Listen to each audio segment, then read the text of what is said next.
For this next demo, I'll show you how to create a dynamic chart. And what I'll show you in this demonstration is the same principles that you might want to use should you want to animate the canvas in a different way.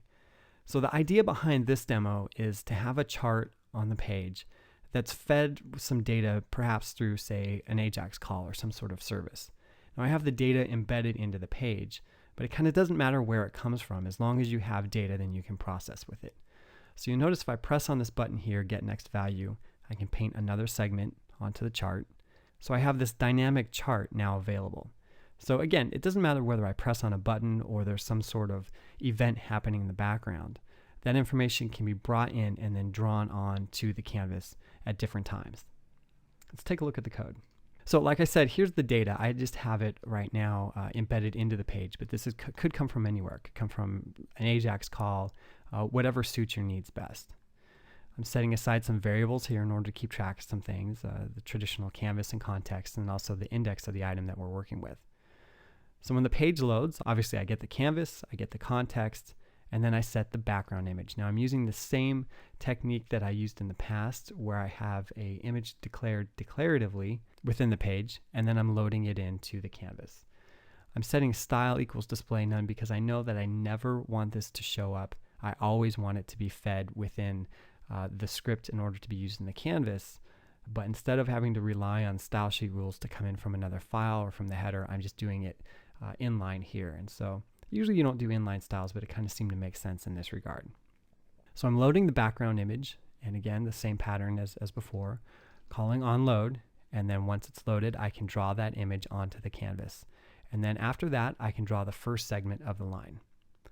Now the global settings that I have set up is that the stroke style here will be that nice bold red, the line width is 4, and then line cap is round. So I get nice rounded edges around the edges of my lines. And so we'll skip this for a moment and come down to draw segment. So what I'm doing at this point is I have these global variables available to me for canvas and context, so they always stay within scope on the page. So as new data is available, I can simply take that information and draw it onto the canvas.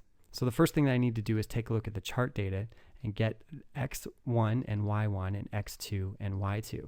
Now the reason for that is, with each operation what I'll do is I need to move to a point and then line to a point.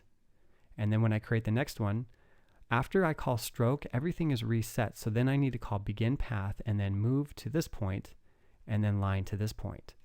Once I call stroke, this segment will appear, and then I need to do that process again. Begin path, move to this point, line to this point, and stroke. And so that's exactly what the script is doing. I'm getting the data here. For each one, I need to know my starting position and my ending position.